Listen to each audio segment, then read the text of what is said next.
I said earlier, and I am not a data person per se, but when you do run data, it says otherwise. And so, and you make a good point that in the Sean Bell case, the officers were people of color.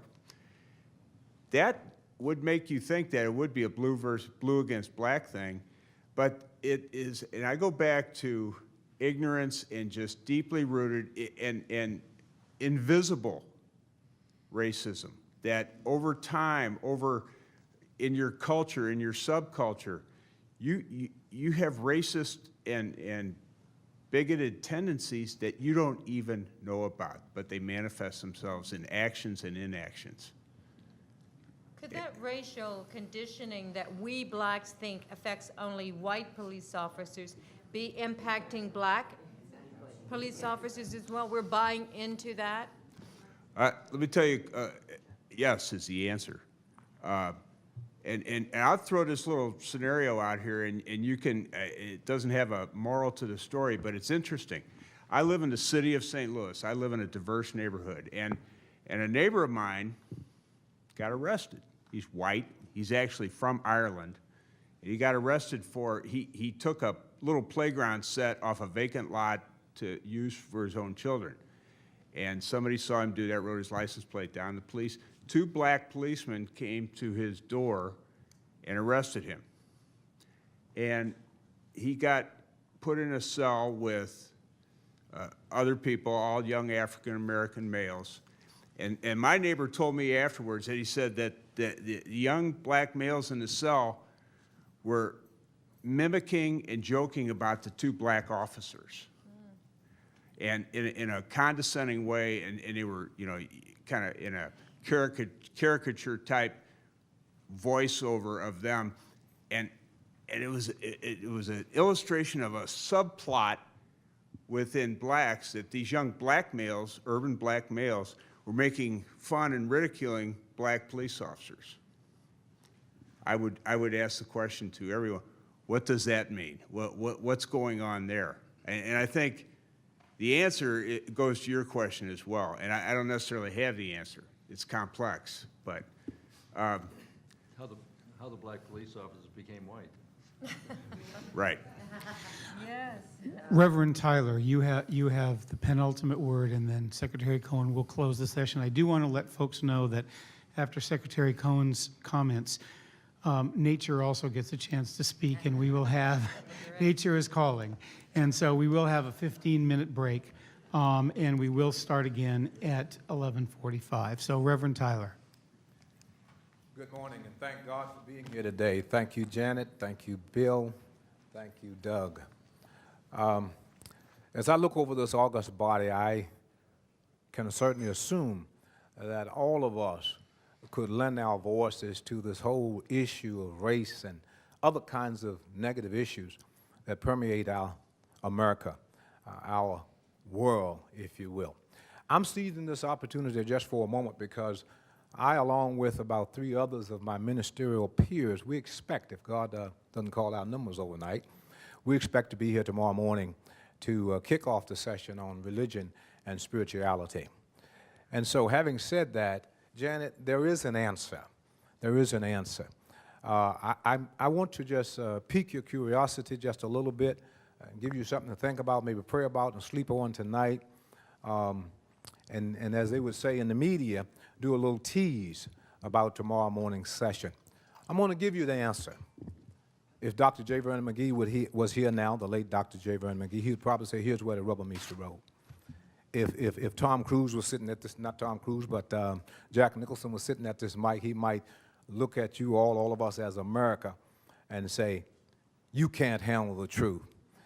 I wrote a piece, and I'm done, I wrote a piece for a few newspapers and magazines down in my area of Hampton Roads, been picked up, and it's simply entitled, Can We Handle the Truth? Can we handle the truth? That's the bottom line. Tomorrow morning, I'm going to give you the answer. We've been dealing with this for 400 years, and if we don't do it the right way, we might be dealing with it for another 400 and not make much progress. But I've got the answer, if you can believe that. Oh, tease.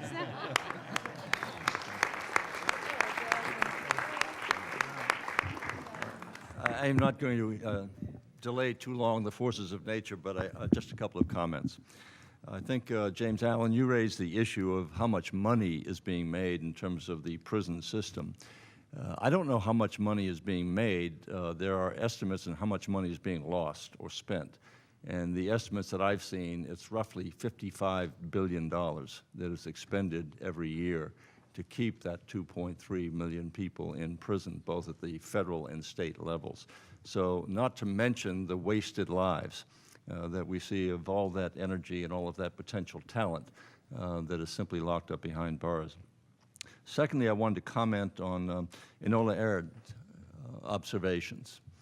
You said we need to be, yes, Americans, but we need to also recognize ourselves as humans. And this brought to my mind a story that Janet has told in her book. Her book, by the way, is a misnomer. It's entitled From Rage to Reason, and it really should be From Rage to Reason to Rage, because it never stops. And every day there's a new gift for the rage. And one night we were watching television, and it happened, as I recall, it was New Orleans, and there were 13 policemen who were surrounding one black man who had a hunting knife. And the 13 policemen were armed with 9mm handguns. And all of them opened fire on this one individual and killed him because they feared that he might harm them with that hunting knife. That was one scene. I thought to myself, well, couldn't they have shot for the knee or the arm or some way disabled him rather than just simply opening fire? 2 weeks later, we saw another scene. Different state, small town, small community, and a moose, and we have moose in Maine as well. A moose got loose on the streets of this rural community. The police came in and they shot that moose with a tranquilizing dart. And they brought a helicopter in and lifted the moose out and put him back into the forest. And it just was a jarring a sight for me to see, to try to reconcile that as we think about our humanity, that we cared more about the moose than we did about that black man with a knife, because he was treated as less than human. He was treated as being a threat. And the moose was seen as a threat, but they handled it a different way. And that gets back to the issue, do we look at each other differently? Do we still think in terms of white superiority and black inferiority, that you're not human? We can treat you more like an animal, even though we may treat an animal better. And that is not history, that's today. And so what we need to do is to somehow come back to our humanity and to find that. In terms of arresting people and stopping people who are black, story came out just two days ago in Vermont, a study showing that blacks in Vermont, there aren't many, to be sure, because Vermont's the second whitest state in the Union, second only to the state of Maine. But they found that blacks were systematically being stopped in the state of Vermont. And then I want to finally come back to David Schoen. You talked about people who we have lost recently. We lost an incredible man recently named Colonel Charles Dryden, a Tuskegee Airman who was really very close to Janet and to me. One of the great heroes of this country of ours, who fought during World War II, who escorted our bombers over Nazi Germany and in Europe. And he wrote a book called The A-Train. That was his call name. That was the name of his plane, A-Train. But in the end of the book, he ended up citing Edmund Burke, one of the epilogues, and quoted Burke as saying, to make us love our country must be lovely. And it seems to me that that message from Burke that was quoted by Colonel Dryden, that what our goal is to make us, we want to love our country, we want that country to be lovely. And what Janet and I are seeking to do, and she's the initiator of this program, is to find ways in which we can continue to have this conversation with people of this caliber and commitment, to find ways that we can reach across racial, economic, other lines, to say, how do we make this country better? How do we touch our humanity? How do we reach an ever higher level of decency in how we treat each other? How do we make this country more lovely? And I just wanted to, we've got a long afternoon, and we'll listen to Janet's play, portions of it this afternoon.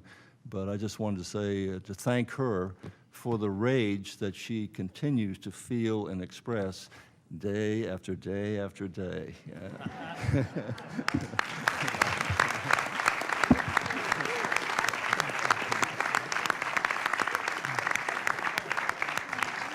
Thank you. And some of that rage will be expressed if you're not back here in 15 minutes. And if I can ask those of you who are at the central table now to please take your name cards, and those of you who have session 2 on the back of your name card, please come to the central table, and we'll see you in 15 minutes.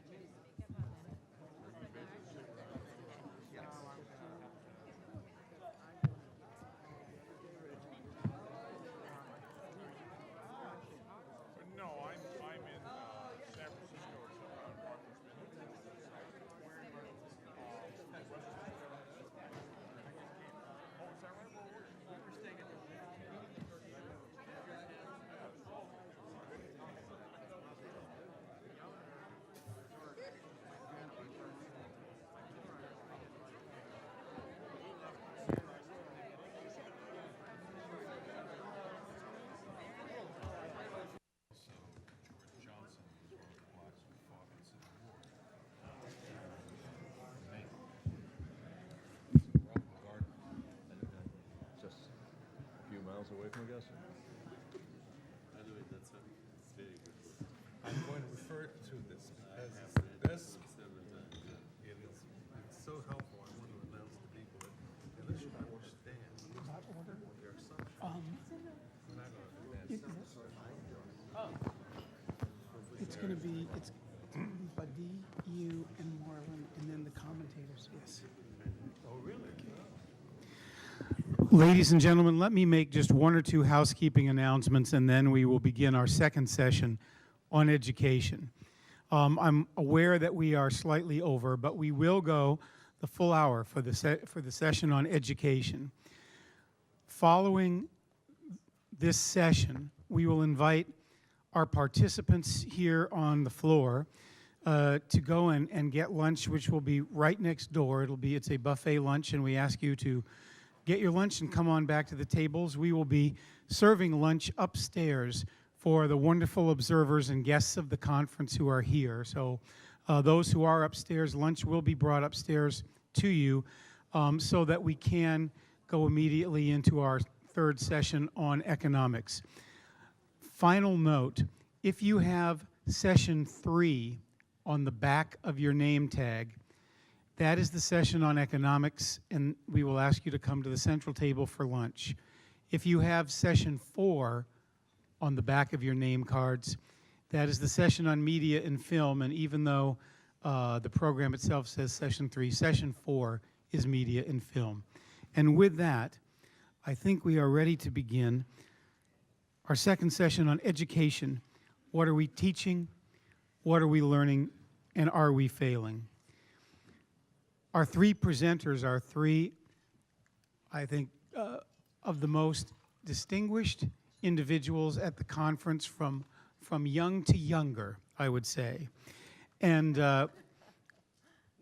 our presenters will lead off with Buddy Foster, who is the president and CEO of the nation's oldest organization promoting education opportunities for African Americans, the Phelps Stokes Fund. Our second speaker, Chris Edley Jr., is a good friend from White House days, and he is now the dean of the University of California, Berkeley School of Law. Our third speaker is a student at Urban Prep Academy, Marlon Marshall, who's going to give us a perspective on education from somebody who's receiving it now. Following their brief presentations, we will have commentary from Peggy McIntosh, the founder and co-director of SEED, the Project on Inclusive Curriculum, and from Sergeant Major Alfred McMichael, who served as the 14th Sergeant Major of the Marine Corps. And finally, another good friend, Maria Echeveste, who was also at Berkeley and was formerly the Deputy Chief of Staff to the President of the United States. Buddy Foster. Thank you. Thank you. And is this on? Okay. And let me extend my thanks to the Cohens for pulling this meeting together. And the question is, so where do we go from here? And I hope by tomorrow there will be enough of a consensus for action that the way will be shown. Truth is relative. And the discussion of race and education has to begin with some personal disclosures. Because if truth is relative, then what are the assumptions and the personal experiences that lead us to some set of criteria to say that's true and that's false? Well, let me just step up personally. Who am I? Well, in the United States, first of all, I'm a child of God. I'm a child of God, okay? I'm named after a Baha'i martyr. I'm a product of interracial marriage, and I was raised, Cornel West says, Badi, you were raised as a Negro. So I've come to grips with that. Because that's very, very important if we're going to have dialogue, because there's a difference between being colored, being a Negro, being an African American, being black. And a lot depends on when certain events happened in your life and how it shaped the way in which you think and feel.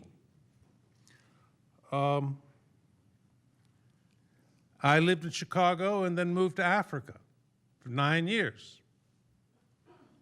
In some ways, that was liberating as a Negro because, in effect, I saw that the conditions of oppression, of cruel and unjust treatment, those criteria shifted.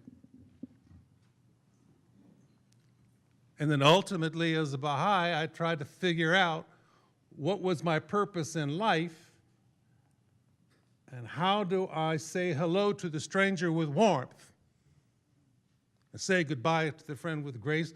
And I'm stealing his thought. It's spiritual, because racism is basically a spiritual disease. It is worse than AIDS because it mutates. And the problem is that when I wake up every morning, I've got to get revaccinated. And the vaccination, my friends, is spiritual. But let us stick to education. I happen to work for a very distinguished organization. We're about to celebrate our centennial. We were created by a white lady who left some money. And she said, I want to deal with several problems. One is the education of Negroes, Africans, deserving whites, and American Indians. And deserving whites were Appalachian whites, Berea College. We were created by an act of the state of New York, the legislature. The implication there being that somehow or another we had a public responsibility to act. In effect, our second objective was to promote racial harmony. So what did we do immediately? Our first meeting was February 6, 1911. First thing we did is, of the $1 million we had, we gave $35,000 to support the jeans teachers. Now, if you don't know who the jeans teachers were, you got to do your homework. Any black person from the South who's 70 years or older knows of the jeans teachers. I won't bore you with that, but that's the most effective professional development program that dealt with the issue of education of the Negro. Phelps Stokes did the first study, finished in 1914. Go back and read, that's 1,400 pages. Go back and read the first history of private education for the Negro in the South. We learned this morning that if you don't know the history, then you can't make the linkages. And guess what? There are some things that did work, but we forgot. So that as we try to create a movement for the use of education to advance racial understanding, it begins with reflection on what we did and to recall what we did. Now, education is used in so many confusing ways. There is a difference between education and schooling. There is a difference between education and training. If you don't take the time to make the distinctions, the discussion gets all murky. There's a limitation when you begin to think of education in terms of systems theory. And you look at legislation to deliver education. You don't deliver education, you deliver pizza. And secondly, when you say, well, look, we got to measure how well we're doing, we have to have a metrics, and that has something to do with the confusion of the humanities with the pure sciences, and somehow or another, your truth is more legitimate if you can display it mathematically or using some other framework. And so therefore, we have, to him who has but a hammer, the whole world's a nail. So we have metrics to measure progress in education. I think what we're doing at the Phelps-Stokes Fund in terms of our campus conversations of race is trying to work with the younger generation to figure out how we have the dialogue. I'm old, and I'm looking around here, and they got a couple of young people, but most of us are I'm certainly a responsible Negro, aspiring, authorized Negro. One day I hope I can become an authorized Negro. If that happens, I'll be a happy Negro. Okay? But the point being is that you can talk about stretching out to the young, using hip hop, et cetera, but when we gather, whom do we see? We see people about my age. Okay? When I heard Cliff Wharton this morning, and I don't know him personally, I know of him. I mean, he had eaten a lot of Wheaties this morning because in effect, he was challenging some of the very assumptions that if I had recorded that 10 years ago, I would have been considered a troublemaker. So the good news is that we've reached a point where we're prepared to have these kinds of discussions. Now, the fact of the matter on education, what are we teaching? We are teaching a number of myths. Not necessarily because we have a conspiracy, but for all the reasons that were mentioned this morning. So through K through 8 or 12, you would not have heard in all the tests and all the standardized tests information that would allow you to go back over this morning's dialogue. And you're barely getting it in universities. The fact that Princeton finally said the core of a liberal arts education means that you've got to confront the issue of race. The Board of Trustees, adopted that. I fought for 35 years at Princeton to get them there. Now they've moved on. So there's hope, but the point being is that what are we teaching? We're teaching various myths. We're not prepared to teach that truth is relative, that in effect, history is written often by winners, and that unless you learn to come to grips with facts that may be uncomfortable, we're really not going to be able to advance the discussion. So we're not teaching or learning useful information like we had this morning. So the question is, are we failing?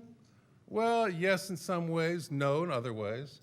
The fact that we're having this meeting is success. This meeting wouldn't have been called 10, 15, 20 years ago, not with the kinds of people that you've assembled. So bottom line, I think the issue of education really has to do with getting to fundamental questions of who we are and why are we here. One of my mentors is Dr. Gail Christopher, and she introduced me to a book, which I'm going to introduce you to, and Mr. Chopra says he's read it 3 times. I've barely finished it. It's called A General Theory of Love by Lewis, Amini, and Lannon. And what is fascinating here is that they're trying to pull together what we know in terms of how the mind and body works. And it suggests that, in fact, we have 3 brains. But most importantly, it's understanding the way the limbic brain works with the neocortex that allows us to begin to pursue our real purpose in life, which is to search for well-being. Now, what would cause a white cracker to say, I've got to talk to somebody black? Because deep down, he is not going to fulfill his purpose in life of well-being until he learns how to do that. Now, I said racism is like AIDS. It mutates. But what racism does to white people is creates a false sense of superiority and impatience and a gnawing that there's something that I have to be fearful of. What does it do to black folks?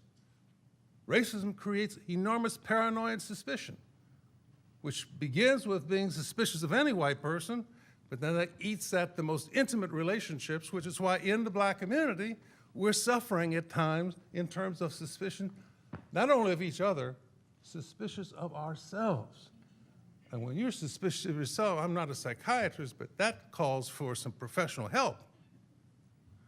So, if education is to become a vehicle and an arena for bringing forth that which is already there, and if the purpose of life is to seek well-being, then let us not confuse education and the vocationalization of education, because that's what we're teaching now, even at Princeton, vocational education. Where are we having those long discussions about the true purpose of life and how the spiritual vector has got to be brought to bear in terms of answering the questions, education in the service of what, in the service of whom?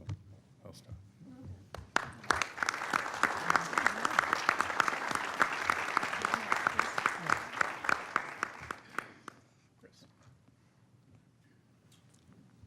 I, of course, want to thank Doug and the Gilman Foundation, and I understand that many of you came because you believe correctly that Janet and Bill are terrific. I myself came because I am still trying to figure out how it is that year after year after year they stay so beautiful. and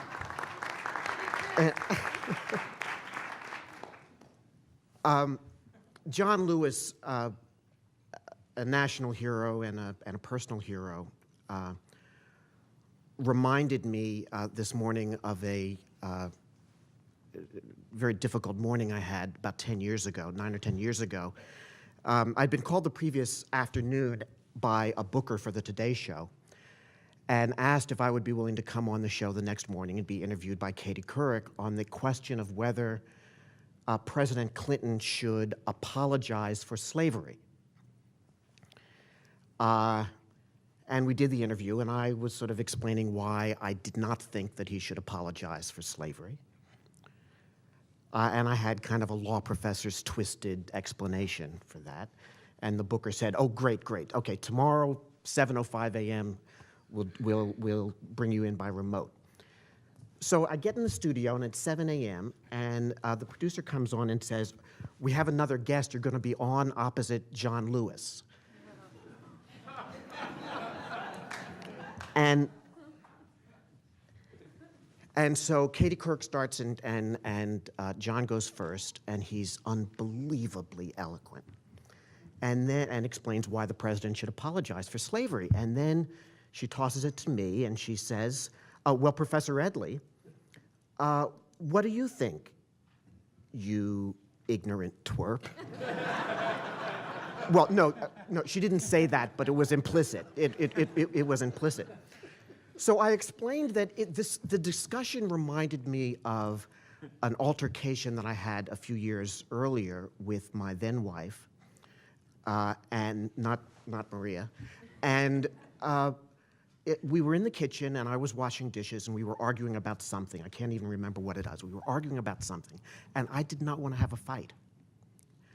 And so I said, I apologize. And she said, what? I said, no, I apologize. Let's not fight. And she said, you can't apologize. I will not accept your apology. And I said, why won't you accept my apology?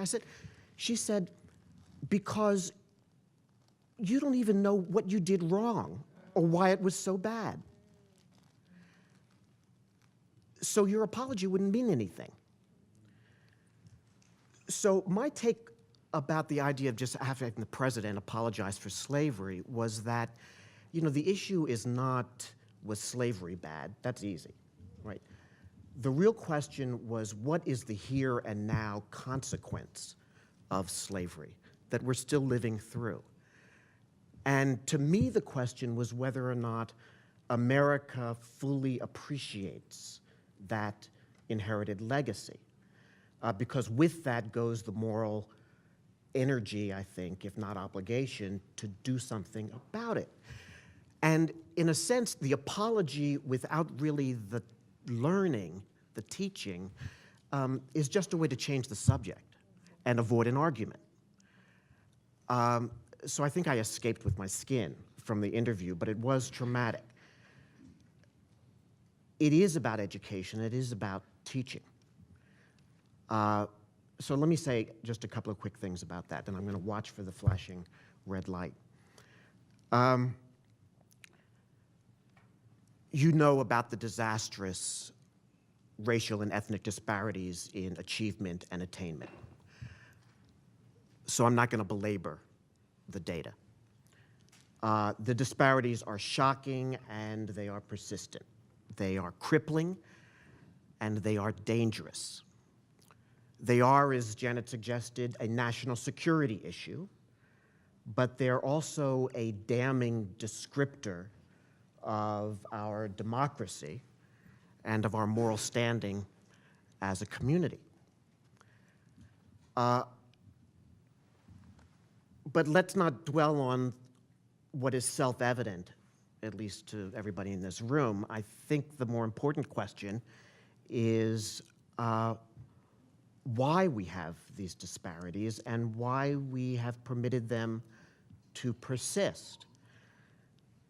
Now, on that, I think that what Katrina Browne said earlier goes right to the heart of the matter. She reminded us of Du Bois's comment that the color line and its durability have to do with, quote, other forces unpierced by reason. Well, the problem, of course, is that color, the operation of color, here and perhaps around the world, that color interferes with reason. Indeed, that's the very definition of prejudice, of racism, that it causes people to think and act in ways that are not rational. But color interferes not only with reason, but it also interferes with connection, with our sense of connection with one another. And the challenge of reforming education is both a challenge of policy engineering and reason, if you will, but as much, if not more, a challenge of drawing connections across lines of class and color so that people feel connected to folks they previously thought of as being the other, as being different. But it's not enough to be smart about it, and it's not enough to even feel connected. We still have to look beyond individual motives and think about public policy. I'm a policy wonk. I deeply believe in that. And why have our policies been ineffective? Why has the rule of law, like the rule of reason, failed us? One is certainly that in the years since Brown v. Board, we surely have, if not exhausted, at least created some fatigue around issues of racial justice. And in particular, I believe that the anti-discrimination paradigm has been losing steam. People think that after having passed the statutes and after having talked about it a little bit for a couple of decades, enough already. So the argument that we have to combat discrimination simply doesn't have the political or moral salience that it once did. And even when you try to educate people about the social science data and the continuing reality of discrimination, it still doesn't have a lot of bite. And arguing about class has never been a winning argument in America. I mean, I'm here to tell you folks, it's a basically conservative society. And I, for one, simply don't believe that the problem of racial caste in America somehow becomes easier if you change the subject to class. We're not so good at the class problem either. Now, one approach I think that's worth thinking about for the future in improving education is to move toward what I call a sort of a no-fault regulatory regime. And here's the analogy. Our pattern has been to go after racial disparities in education and other settings by first working hard, sometimes in a court of law, to demonstrate a predicate of discrimination, of racism. So we look for the wrongdoer, whom we can label a racist or a discriminator, and then, only then, do we try to remedy that discrimination.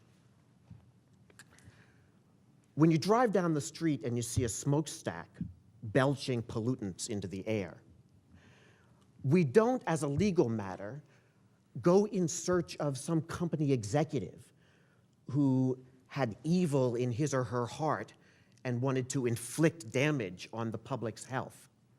Instead, we simply say, as a regulatory matter, this will not stand. They better clean it up. Here's how much they better clean it up. And if they don't, there will be consequences.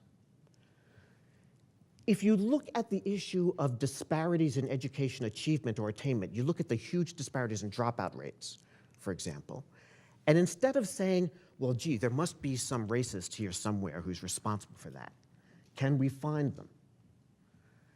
And instead you simply said, this is a set of results that will not stand. We're going to close the disparities, and there are going to be consequences if people don't take action to do something about it. And we're going to insist that they take the most aggressive, most informed action that our evidence, that our research, that all of our knowledge suggests. Now, in a way, the No Child Left Behind education reform, for all the things that are terrible about it, and there are many, has at its core an insight that's sort of like that. It says, let's measure those disparities in education achievement, and let's try to hold schools and districts accountable for narrowing those racial disparities in education outcomes. And frankly, we're not interested in excuses, and we're not looking for somebody who's been committing discrimination. We just want to see some results.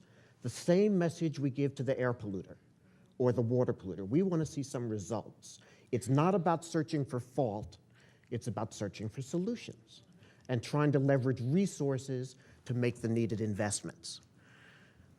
In that respect, the No Child Left Behind Act is, in my judgment, perhaps the most important piece of civil rights legislation in the last 40 years. And I hope that when Congress and the next president turn their attention to reforming it, they don't leave out that critical kernel of civil rights progress that I think it contains. Now, I will say that apart from reforming education in the large, there's the question of the content. And as to that, I just have two brief things. Number one, the content of our education must do the job of instructing us about the other. Second, it must help with the job of explaining why we are one. And the reason we are one is probably less about the data and less about the sociology than it is about our humanity. We may have some confluence of thought here. I'm not a religious person. I'm not. Yes, I'm empty. I'm not a religious person, I'm just a Democrat. But I remember very well a conversation with Al Gore in the Oval Office about 8 or 9 years ago. And I had been pressing him and President Clinton over a period of months on issues related to racial justice, and we were thinking through some fairly deep and complex issues.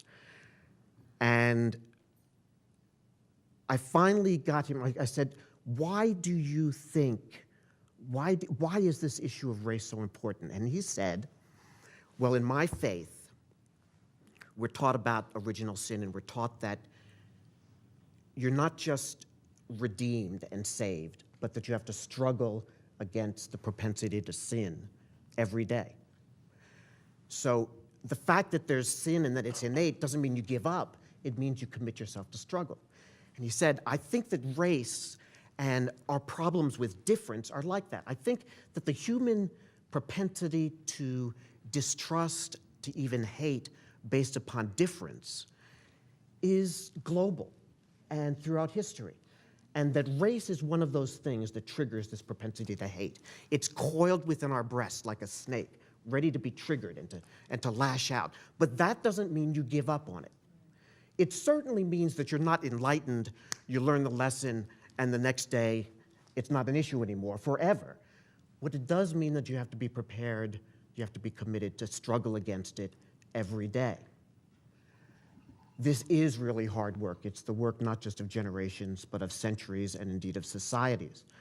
But I think that through education, we can not only repair the opportunity engine, but we can repair our community, which I think the rabbi would tell us is tikkun olam. Thank you.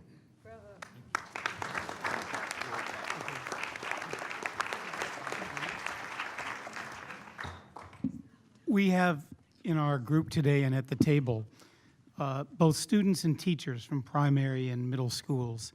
And we want to hear now from one of those, Marlon Marshall from Urban Prep Academy.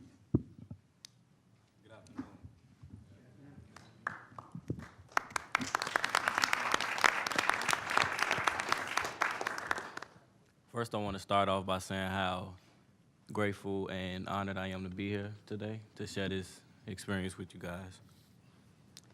My name is Marlon Marshall, and I am a member of the class of 2010 at Urban Prep Charter Academy for Young Men in Chicago. I'm here today to talk to you all about my view of public education in America. First off, let me explain to you the importance of education. The importance of education is to receive and give knowledge and to open up doors and create opportunities. I think that the goal of education is to prepare young people like me to make our dreams come true. My professional dream is to become a lawyer and politician and maybe even become the president of the United States.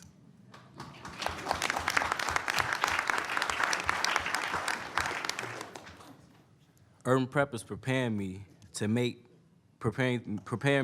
these dreams come true by giving me the tools that I need to be successful in high school and college. In my personal life, I want to be a good husband, a loving father, and a positive role model. Urban Prep also teaches me what it will take to make these dreams come true. I understand that not all public schools are like Urban Prep. Not all teachers believe in their students the way my teachers believe in me. Urban Prep feels more like a family than a school, and I understand how rare that is. The best way for me to explain the differences between my experience at Urban Prep and the experiences at other schools is to recite my school creed. Every morning, 300 of my Urban Prep brothers and I stand together and recite this creed. It explains everything you need to know about my school. We believe. We are the young men of Urban Prep. We are college bound. We are exceptional, not because we say it, but because we work hard at it. We will not falter in the face of any obstacles placed before us. We are dedicated, committed, and focused. We never succumb to mediocrity, uncertainty, or fear. We never fail because we never give up. We make no excuses. We choose to live honestly, non-violently, and honorably. We respect ourselves, and in doing so, respect our people. We have a future for which we are accountable for. We have responsibility to our families, community, and world. We are our brother's keepers. We believe in ourselves. We believe in each other. We believe in Urban Prep. We believe.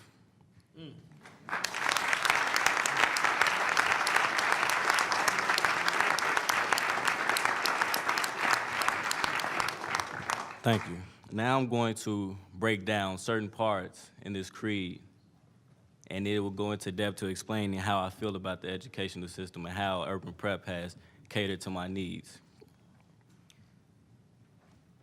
That creed demonstrates what is great about my school and what is missing from most public schools. We begin by saying that we believe. We believe that we can and will be successful. We go on to say that we are exceptional, not because we say it, but because we work hard at it. Every day, my teachers push me to work at my full potential. They don't expect anything less but the best. Unfortunately, most teachers don't believe in their students enough to demand excellence. Later in the creed, we say we have a responsibility to our family, community, and world. This reinforces for me that I'm working very hard. I'm not just doing it for myself. I'm doing it for my younger siblings at home, my brothers at Urban Prep, and everyone else that I come into contact with. I owe it to them to always be my best. I don't think this is a lesson taught in most public schools. We end the creed by saying we believe in ourselves, we believe in each other, we believe in Urban Prep, we believe. That reinforces for me that no matter how difficult the road gets and how difficult times may seem, I can and will be successful.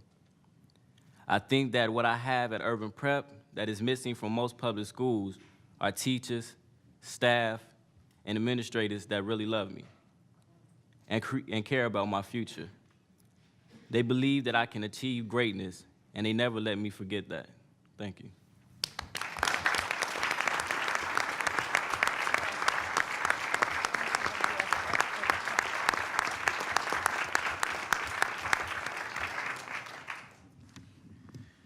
Thank you. Peggy McIntosh, Al McMichael, and Maria Echeveste, we invite you now to comment very briefly, a couple minutes each, on the topic, your views on what's been said, and whatever thoughts you'd like to add, and then we will open this up for discussion, and Peggy, will start with you. Thank you. My main work has been on white skin privilege, which I was born to. I didn't ask for it. I feel it's not a matter for shame, blame, or guilt. But in 1986, I wrote a list of 46 ways in which I can count on having the institutions of the culture give me the benefit of the doubt and send me ahead, by contrast with the experiences of my African American colleagues at Wellesley Centers for Women. With regard to education, that list of 46 examples of unearned white skin privilege included: I can count on the curriculum to reflect people of my race back to me positively in every single course, at every single grade level, in every single area of study, right up through graduate school. That's white privilege. We will not be able, I think, to lessen the tremendous gap in school results and grades between people of color and whites until that white skin privilege in the curriculum embedded there to show us that we count and we're superior is lessened. Batty Foster said something I respond to deeply. He started with, who are we? Students need the chance to say from their own experience what they know. Very little of schooling consults students on what they know. And since most teachers are white, it's a matter of white privilege to keep the transmission of knowledge coming always from the top rather than coming out of students' lives. In addition, you said something that appeals to me, but also I like the metaphor, but it's very sad what you said. Every day you need a revaccination against racism. One white privilege is not to need a daily revaccination. These things are generally not talked about in writing about education, and yet every student coming to school trying to do well has got to have a little bit of revaccination if they're to sustain their dignity in the face of a curriculum that is likely to leave them out.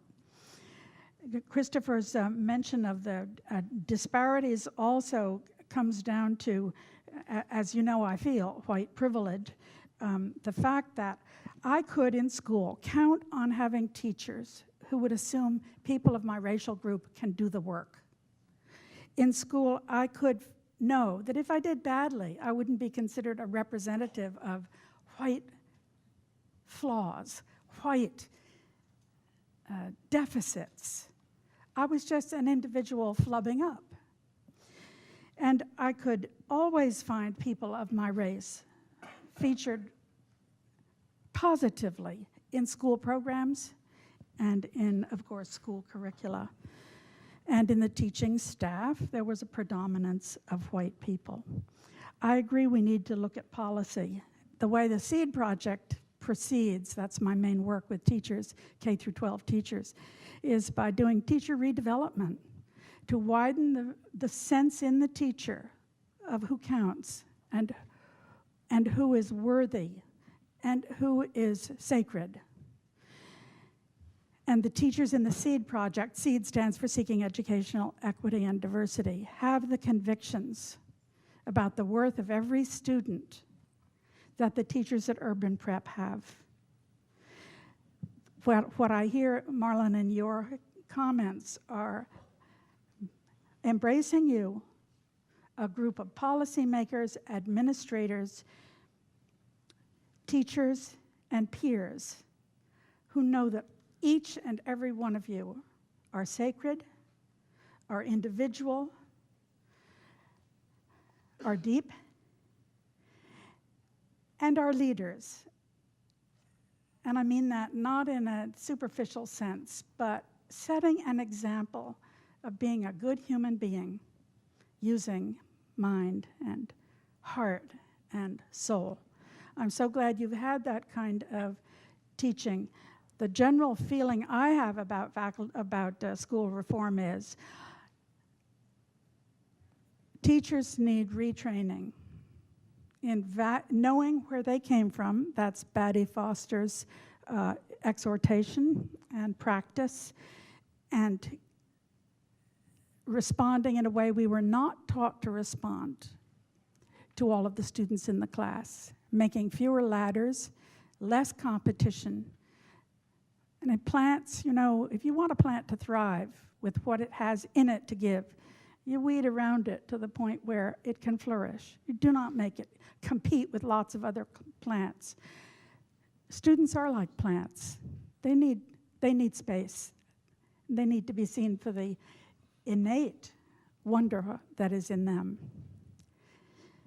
My feeling about white privilege is, in general, for any of the sessions here today, is white privilege is the missing link between seeing racism and being able to do anything about it. White privilege is the missing link between seeing racism as discrimination and being able to do something about it by lessening unearned advantage for a few of us who we're whites are few on the face of the earth. We're a minority. Some of us were born to power we did not earn and did not deserve, and it's not a matter for blame, shame, or guilt, but it does involve using our energy to spend some of that bank account of unearned white privilege to distribute wealth better. Thank you.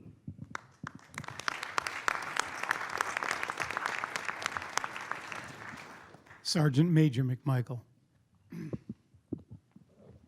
Thank you, Doug. In listening to the education piece this morning, it brings back memories, and it also gives me the foundation to answer the questions of what are we teaching, what are we learning, and are we failing? And then I reflect on the word that I heard earlier that said myth. And it's surely I was one that grew up in an education system that was a myth because of what I was being taught, not the complete story of our history or the community or our nation. So when I look at it, I can answer the question, we were failing. And I was failed with the way it was brought to me and taught. But I was able to succeed because of the one resource that we all need and have to cling to every day, and that is the teachers. I hold them accountable. I hold them with respect, because without the teachers, I wouldn't be where I am today. But let me make one thing perfectly clear in listening to you this morning. I'm not talking about the teachers in the classroom only. My teachers started at the dinner table. My teachers taught me how to be morally sound, how to have values, how to love myself completely so I can love others adequately. And then it was the teachers in the classroom that helped me better understand the economics as well as the social disparities that I was going through. My resume may not tell you this, but I went to the same exact high school, to the same exact classrooms as the former president, President Bill Clinton. What it fails to tell you is I was there after hours cleaning those classrooms. But what it allowed me to do was to see the books that the children at that school were learning from were absolutely different from the books that I was learning from. That disparity gave me the energy and the motivation to go back to my high school the next day and learn as much as I possibly could.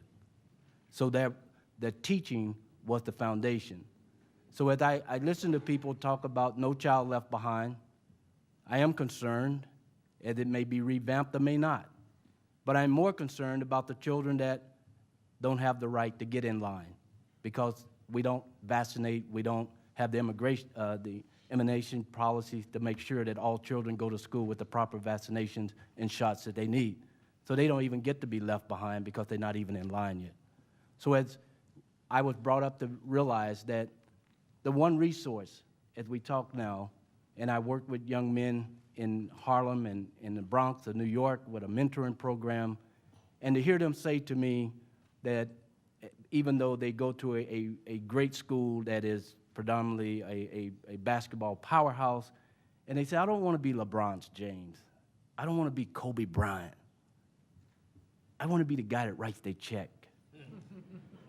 And then I know my message is getting through because they're reaching for something much bigger and reaching for something that can give them a better future and be able to allow a better path for the ones that will come behind them. They already have the message, as we've heard from Mr. Marlin earlier today. So when I think of the resources and the myth and the teaching and the disparities that we go through that have been so eloquently expounded on this morning, it makes me very happy that we have the difference of people here and the levels that we don't just start at the top and rain down, but we have it at the bottom that we can bubble up and we can grow the next generation to be more open to understand that it is what we do with each other, and that comes from education, and we can't get around it. It was instilled in me from day one. The only person in my neighborhood, not being that I was the only male, but I was the only male in my neighborhood to ever graduate from high school. So I had motivation, but it was not just in the home, it was in the schools. But the problems I had was the gap in between going from home to school and from school to home. That toxic environment in there was only shielded off by the shield that was given to me at the dinner table and reinforced in the classroom. And I thank God. I am a religious person, and I thank God for the fact that I had teachers both in the home and in the classroom. And I thank God for the forum we have here today, that people are big enough and strong enough to learn how to love themselves completely so that we can take care of loving the issues that at hand today adequately.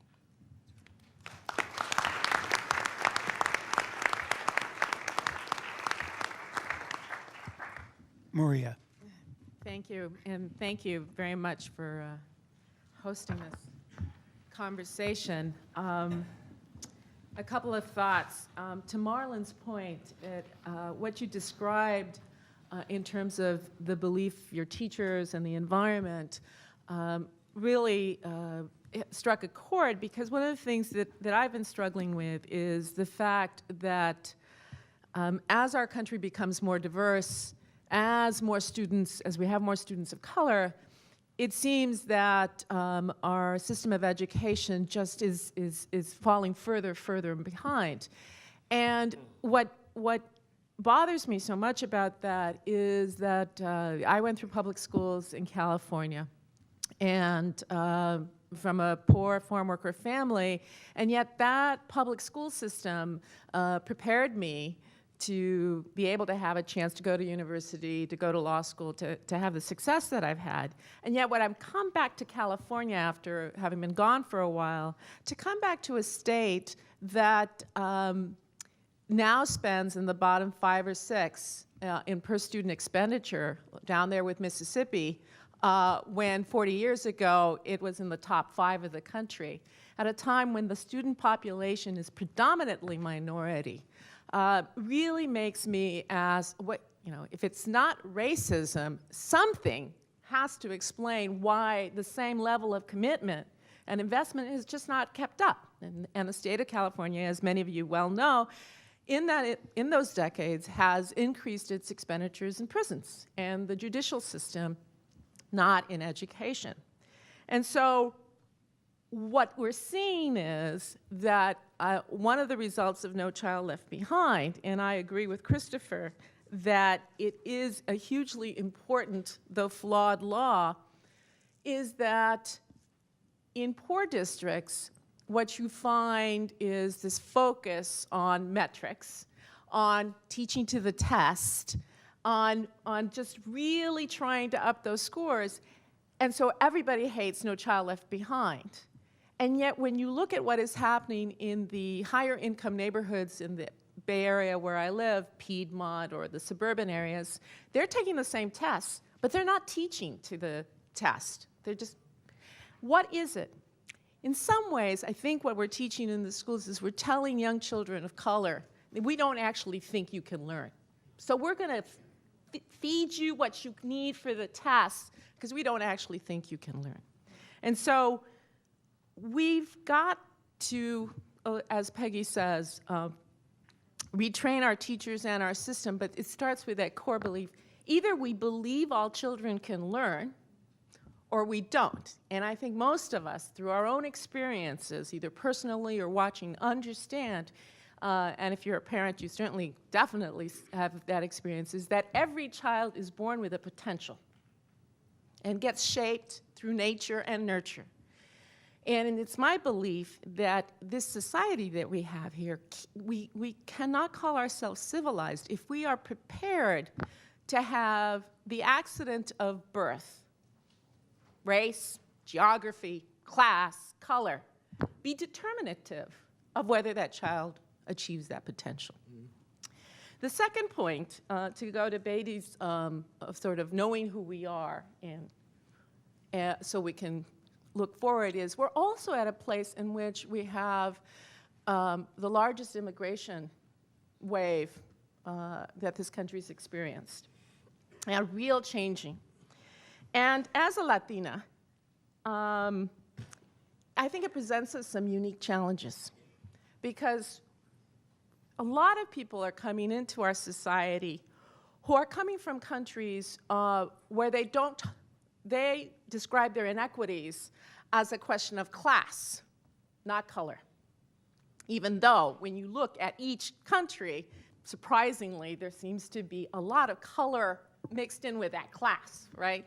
So you can go to Mexico, where my parents are from, and see what the upper class looks like versus who's the servants and who's not being educated. So there's a color component, but a lot of people coming in don't see it as color.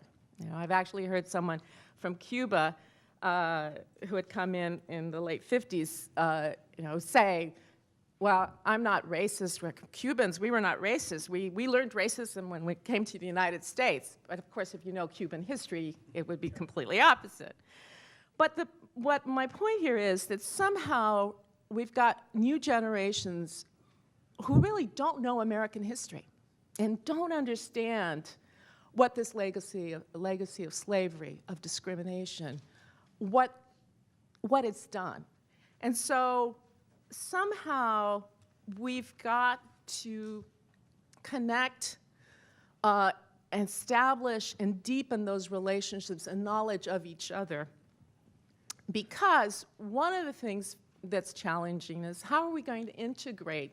So every time we've had an immigrant wave, and by the way, every group that's come in has been met with hatred and derision. I mean, it really is true if you look at our history. But we want to integrate immigrants, and the question I have is, integrate them into what? Into a society that continues to have unresolved issues of race? Why would we want that? Why can't we, or shouldn't we try to use this opportunity? Because as it turns out, Hispanics come in all colors. They really do. And there's an opportunity, I think, to see the connections and to go beyond identity politics. I am of the belief that there is some value in thinking about class and common interests, about what white impoverished are struggling with and what Latinos working 2 jobs are struggling with. And so we need to find those common threads. My last point is more personal, which is how do we teach children about race, right? So, as parents of a 7- and a 6-year-old. So my daughter sees a picture of that Norman Rockwell print of the little girl going to school, right? And she sees it and she says, "Mommy, she looks like me. What are those what are those tomatoes against the wall?" And I didn't know how do you explain to a 6-year-old what that was? And luckily something happened and she went off to. I think that too is something that I'd like for us to explore, is how do we teach our children about race so that it does not become this debilitating burden, but yet also allows our history to be fully understood. Thank you. Thank you.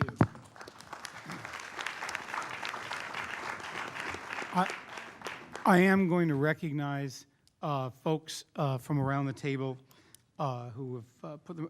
Why don't we start actually with Sharon Malone?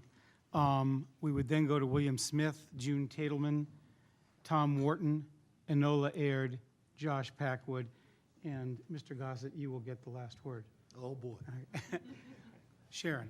Okay, thank you so much for having me here today, and I think this is an excellent segue because, you know, Maria, to your point, how you explain this to your children really has to do with the stories that you tell and the narratives that you weave. And I would like to share with you a story of my sister. My dear sister died about 2.5 years ago, but she was one of the first students to integrate the University of Alabama. And many of you have that picture in your mind of these 2 students walking up to the University of Alabama and actually confronting Governor Wallace. Yeah. Well, that was my sister. That was Vivian Malone Jones, and she was just a girl from Alabama who simply wanted an education. At that point, all of the schools and all of the major universities in Alabama were segregated, and we operated under the separate but equal policy. Well, we all know that they were separate, but they certainly were not equal. Just the mere notion of wanting to get a good education required the actions of the Attorney General, the National Guard, and the President of the United States. On the evening of that confrontation, President Kennedy had to address the nation on race. And interestingly enough, that was 45 years ago, and it has taken this long for us to get around for another potential president to address the issue of race again. It is something that I think that it's important that we know and we understand and we have some perspective. You have to understand that in the South, you know, as descendants of slaves, we were not even allowed to learn to read and write. It was illegal to teach slaves to read and write. 100 years after the slaves were freed, my sister simply wanted an education and required this level of force to actually get that education. When you know that history, when our children know that history, then you will begin to understand. I think when America understands that history, you'll understand that perhaps our response has not been proportionate to the crime. You cannot, in any form or fashion, a reasonable form or fashion, say, you know, we've had 15 years of affirmative action. That's enough. Get over it. You know, when you know the history, it helps you fashion the solution. And that's what I'd like to say. Thank you. William Smith. Thank you. Janet, Bill, I'm so happy to see the fruition of your vision from Ann and Emmett up at Emerson College, and when you said that you wanted to take that to this, and this is just beautiful, and I appreciate you for inviting me here. I think I want to just speak to two quick points. One is at the very early end of education, and the other is at the latter end, and dealing with the young children. And this is just conceptually, and it's simple and maybe oversimplistic, but why don't we simply teach pre-kindergarten, kindergarten, what a human being is? I mean, we teach everything else. Why can't we simply teach what a human being is?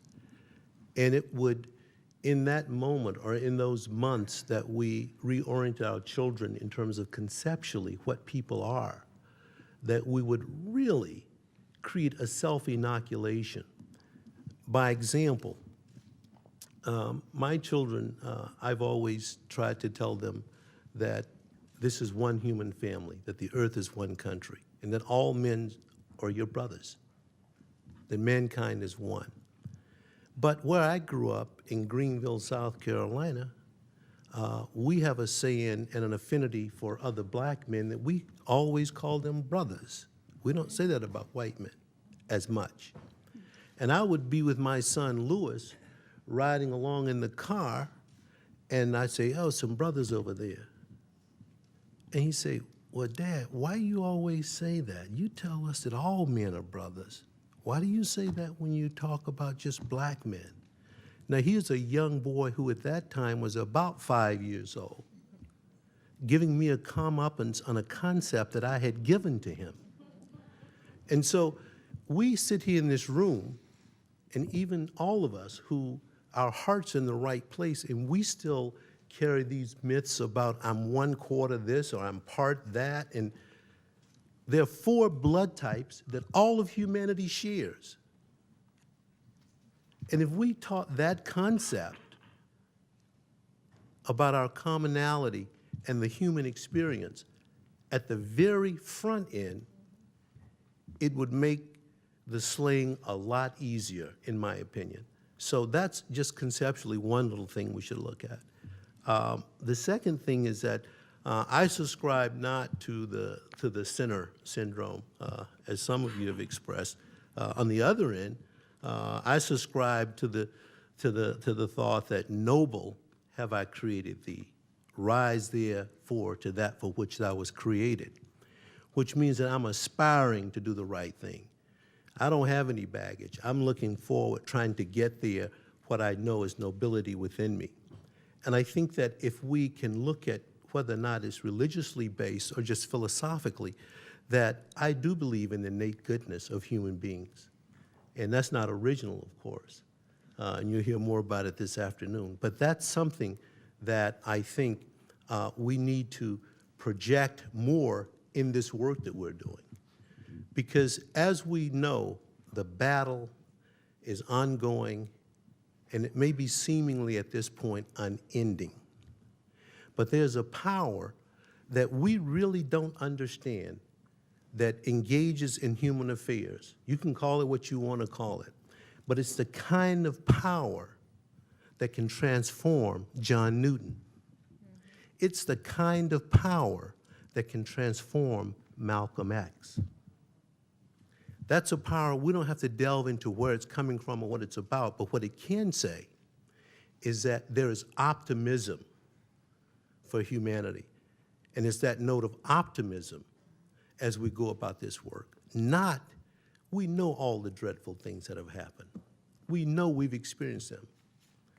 But just looking in the short term of my life, and most of us in this room who are people of color, if you were 55 and over, you were first at something. You were. You were first at something. If you check it out. It's true.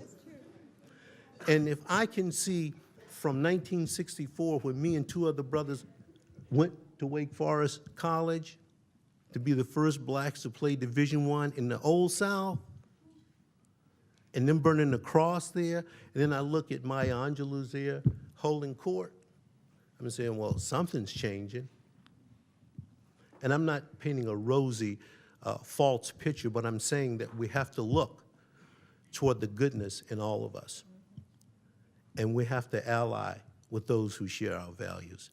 And so for that reason, I'm so delighted to sit next to Peggy. This woman is dynamite, and she's just fantastic, and teaches a truth to white folks that you would never hear from any of us because you wouldn't listen. But thank you.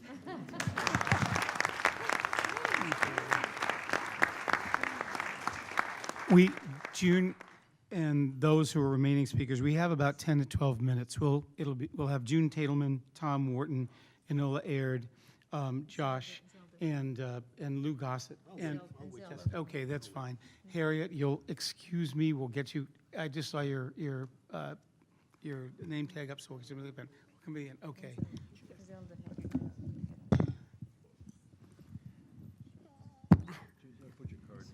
Oh, okay. Thank you. Thank you so much for the honor of being here today. I really feel very honored to be among all of you here today. I'm just really a school teacher. I taught for many, many years. My place has been with children who are 12 through 15 years old. I watch their pain. I watch their pain as they suffer going through adolescence, not knowing who they are. I worked in a white community, and we had what they called busing. And we would bus in, it was the METCO program, and we would bus in children from urban Boston. And I was one of the few teachers who they felt comfortable with talking to, and it was always, nobody gets me. Why do they always have to come in and say to me, because there was a killing in Boston, why do they come running up to me and saying, oh, thank God you're safe. I thought you were killed last night. Don't they know I live in a nice house? I don't get killed every time there's a Boston shooting. They don't understand it. I felt it was the sense that they thought that these children were so different than they were, and they weren't. But because everybody else thought they were so different, and the teachers thought that they were so different, that they began to act differently. Teachers didn't expect the same things from them, so they didn't give them what was expected of them. I don't really believe that teachers even looked at their papers the same way that they looked at the white students' papers. So if they didn't get a chance to study, where the white students' parents would call up and complain, and they'd have a chance to do the paper over again. The students of color, parents didn't have the time to call up, or they didn't even know about that kind of power. They didn't get to do it again. So their grades started to fail. You don't get a chance to do it again. you just give up. Teachers in our school district were all required to take what we call the Eastern Massachusetts Initiative. It was a course that every teacher had to take, where you went and you learned about racism. And it was a semester course, and you took and put in a lot of hours. It was the only way that you were able to keep a job. Well, of course, everybody took the course. Nobody was going to leave their job. Everybody went, and everybody thought, wow, what a great course. Oh, now I get it. I really get it. Teachers would come back. Those were the teachers that had been teaching in the schools maybe 20, 30 years. Didn't change anything. Finished the course. Next day, that black kid, he doesn't know how to do anything. Doesn't change anything. They're looked at the same way. The only way, we've got to give these kids the power. Let them make the changes. And I really believe that for younger kids, they have to start believing that everyone is different. It's the only way. We're not all the same. They're not all the same. I'm not the same as you are. You're not the same as I am. You know, I'm not the same as another Jewish person. We believe differently, and you believe differently. Every black person isn't the same. And I think that's how we start teaching people. It's my belief. So.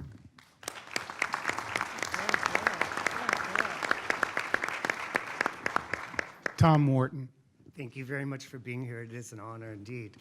I am a middle school teacher myself, and I have predominantly taught in the inner city here in the Archdiocese of Washington, in Southeast and also in Northwest. And so I've always tried, and I love children's literature, because I think it really is the essence of how we can live our lives as adults. And I taught a series of books that I use a wonderful author, Christopher Paul Curtis. He's African-American, and he's come out with a new book now, but The Watsons Go to Birmingham, 1963. And it's historical fiction, but it's to represent what happened of the killing of the little girls in Alabama. And with that, I also show a video of the march to Selma with Dr. King. And again, afterward, and they see this. And what I saw in different places is that, first of all, in my one school in Southeast Washington, maybe one child was lucky to have both parents living with both of them. Many of them were living in homeless shelters, or they were living with aunts and uncles and grandparents. And so there you had to feed them first in the morning and get them ready. And we were social workers as well as teachers. And so their response was a lot of anger when they saw this book. And they didn't know there was another way. And then a couple years later, I moved to a school in Northwest that was sort of what we call a drop-off school. Lots of kids from different embassies. And so by there, I could tell you when you're of color, if you're just by your accent, if you're from Ghana or Somalia or wherever. And there, the children, when I saw it, we did the same book again, they could see, they felt the anger, the how dare we get treated like that in that day. And then, mind you, a year and a half ago, I had the experience of moving to Seattle. And the first thing that was really different for me is I was filling in for the first half of a year of pregnancy, maternity leave, and I said, you need name tags on all of these children. I said, they're all blonde hair and blue eyes. I can't tell one from the other. And I was being really serious, because I had never seen so many. I mean, when you come from Washington to Seattle, where the minority population is Asian, if anything, but there was one Asian girl. And so I taught the book again, and that year, and they were crying at the end. And it's like, why are you crying? And I remember this one little girl, Katie Lee, and she said, I didn't know people were like that in the world, and that things like that happen. Mind you, this was more of affluent Seattle, and it was amazing to me. It was amazing. So that year, then this past year, I said, since I got the class for the whole year, I'm going to teach all of my African American books that I normally, because I like the children to relate to who their people are. And so I threw in a baseball book, and I do a girly girl book, but we did, Christopher Paul Curtis's, and then we did To Kill a Mockingbird, and all these things. And finally, one little boy said to me, not in a disrespectful tone, because we have these morning meetings from Responsive Classroom, and why are we learning all of these black books? How come you're reading all these books about black people? And I said to him, Ethan, it's to make you aware, because otherwise I'm afraid you're not going to get it. And I would tell them stories about like kids in Washington and how different it was for them, I said. And then finally, the last book I read, and I apologize, it's